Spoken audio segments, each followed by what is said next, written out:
Another story I heard about myself.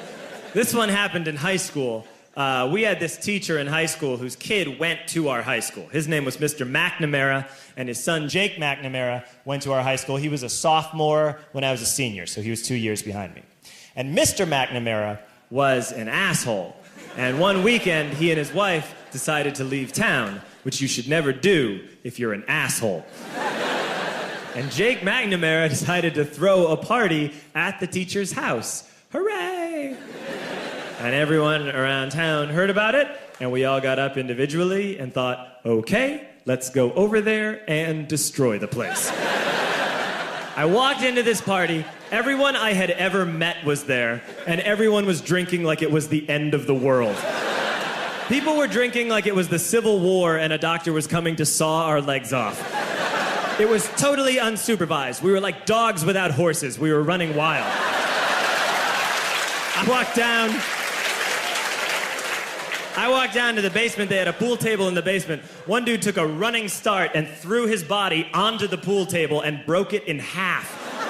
Another kid found out which room was Mr. McNamara's and went upstairs and took a shit on his computer.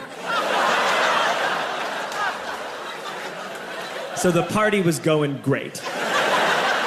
I'm standing in the basement, and I'm holding a red cup. You've seen movies. And I'm standing there, and I'm holding a red cup, and I'm starting to black out. And I guess someone said, like, something, something, police. And in a brilliant moment of word association, I yelled, fuck the police! Fuck the police! And everyone else joined in.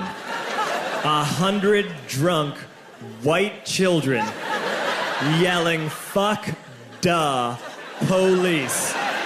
With the confidence of guys who have, like, already been to jail and aren't afraid of it anymore.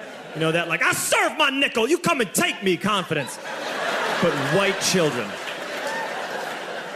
The reason someone had said something, something, police was because the police were there. So a Chicago police officer walked down the stairs and got to the bottom in the basement and looked out over a sea of drunk toddlers yelling, fuck the police, in his face. And he was almost impressed. He's like, wow. And then he leaned into his walkie-talkie and went, get the paddy wagon. And my friend John, who is now a father, this man now has a baby, he grabbed a 40, smashed it on the ground, and yelled, scatter! And everyone ran in a different direction. We all ran in different directions. It was like that scene in Ratatouille when the humans come in the kitchen and all the rats go in different ways. We all ran in different directions. I ran into the laundry room, and I jumped up on the washing machine, and I crawled out through a window into the backyard, and now I'm running through the backyard, and there was this big chain link fence, and I thought, I've never climbed a fence that high before. And then I woke up at home.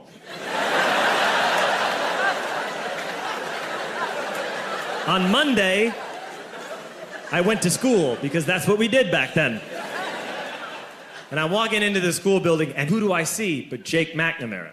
And he says to me, hey, were you at my party on Saturday? And I said, no. You know, like a liar. And he said things got really out of hand. Someone broke the pool table. Someone took a shit on my dad's computer.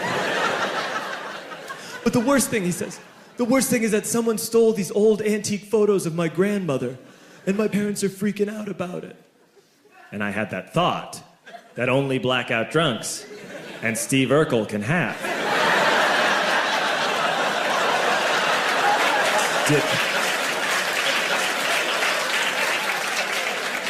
Did I do that? I figured, no, I wouldn't have done that. But I was never sure until 2 years later. Relax.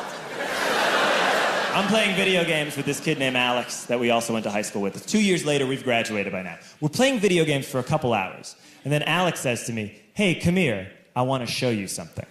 And he takes me into his bedroom, and then he takes me into a side room off of his bedroom.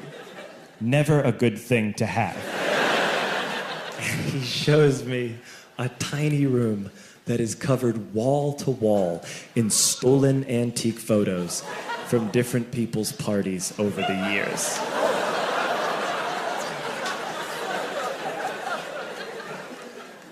said, "Why? Why do you do this?" And Alex said, "Because it's the one thing you can't replace."